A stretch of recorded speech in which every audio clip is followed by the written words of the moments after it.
মধ্যমগ্রামে খুন শুভেন্দুর পিএ চন্দ্রনাথ রথ। পূর্ব মেদিনীপুরে চণ্ডীপুরের বাড়ি চন্দ্রনাথের। দোষীদের কড়া শাস্তির দাবি পরিবারের। সুজিত প্রতিনিধি আমাদের সঙ্গে রয়েছেন, সরাসরি সুজিতের থেকে জানবো। সুজিত, পূর্ব মেদিনীপুরে চণ্ডীপুরে বাড়ি চন্দ্রনাথের পরিবারের তরফ থেকে কি কি অভিযোগ করা হচ্ছে? রাজনৈতিক কারণে খুন নাকি কোনো ব্যক্তিগত আক্রোশ? কি কি তথ্য পাচ্ছি আপনার পরিবারের তরফ থেকে? তার মা সরাসরি অভিযোগ করছেন রাজনৈতিক কারণে খুন, এবং তিনি বলছেন দোষীদের শাস্তি হোক, তবে তিনি ফাঁসি চান না। কারণ তিনি বলছেন, আমি একজন মা, কোনো সন্তান ফাঁসি হোক চাইছি না। অভিযুক্তদের, অপরাধীদের খুঁজে যেন তাদেরকে যাবজ্জীবন কারাদণ্ড দেওয়া হয়। তার মা চোখে ভেঙে পড়েছে এবং তিনি একেবারে কান্নায় ভেঙে পড়েছেন। স্বাভাবিক, শুধু মা নয়, প্রতিবেশী, পরিজন, আত্মীয়রা কিন্তু তারা এভাবেই কান্নাকাটি করছেন।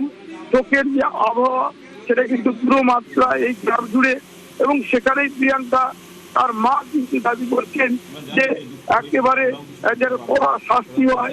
একেবারে চন্দ্রনাথ রথের মা, তিনি কি অভিযোগ করছেন শোনা যাক। আমি চাইছি দোষীরা শাস্তি পাক। কি শাস্তি চাইছেন? আমি একজন মা, আমি চাইবো না তাদের ফাঁসি হোক, যাবজ্জীবন কারাদণ্ড চাইছি। আমার মনে হয় ও এই ভোটের লড়াইতে ভবানীপুর, নন্দীগ্রাম, চণ্ডীপুর বিভিন্ন জায়গার দায়িত্বে ছিল, যার জন্য আমার মনে হয় ওর প্রতি টার্গেট ছিল তৃণমূলের, যে ওইখানে শুভেন্দু বাবু মমতাকে হারিয়েছে, যার জন্য আমার মনে হয় এই প্রতিশোধ ছিল।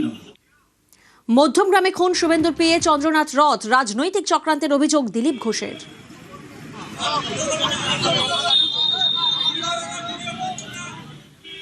যারা বলছে হিংসা হচ্ছে, তারা কিন্তু হিংসা থামাচ্ছে না। যদি এগুলো না থামে তাহলে তার প্রতিরোধ প্রতিকার হবে। সেরকম পরিস্থিতি না হোক। 15 বছর মানুষকে যারা অত্যাচার করেছে, আমাদের উপরে যে অত্যাচার খুন খারাপি করেছে, কোনো হিংসা অত্যাচার চলবে না। গুলি বন্দুকের সংস্কৃতি আমরা বন্ধ করব। আমার মনে হয় এটা নির্বাচন কমিশন এবং পুলিশের দেখার দায়িত্ব, আইন শৃঙ্খলা যেন ঠিক থাকে। যিনি পুলিশ মন্ত্রী, তিনি ড্রামা করতে ব্যস্ত। তিনি জীবনে কোনোদিন সফলভাবে কিছু করেননি। গত ইলেকশনে বলেছিলেন 3 দিন আমি ছিলাম না। এবারে কি বলবেন? এখন তো চিরদিনের জন্য চলে যাবেন আপনি। কিন্তু মানুষের জীবনের সুরক্ষা কে দেবে? এই যে গুন্ডাদের নিয়ে এসছেন রাজনীতিতে মমতা ব্যানার্জি, তার ফল সবাইকে ভুগতে হচ্ছে।